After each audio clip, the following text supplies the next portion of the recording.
Hello, back with the disco. Headline is going up. There it is, freshly painted. Lights in there. You can see it down there. That's what it's going to look like. We're going to get it up and in position, and all our electrics connected. And then we'll see.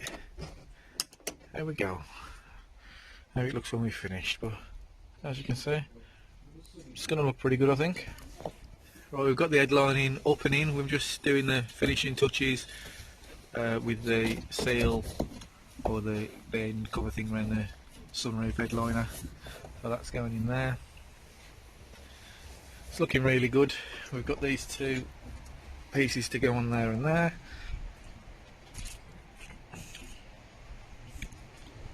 We've got all the centering. So we'll show you this. But yeah, all that's in. Now just getting that piece in there in the back bit, but looks pretty good. Hey, it's a lot better than it was. What's that one here? Just need the joint. We don't know where that is, but we'll find it. And then we're just going to put these side panels in, nice and easy to get in. So we'll chuck them in next, and then we'll give it an hoover out and all that jazz.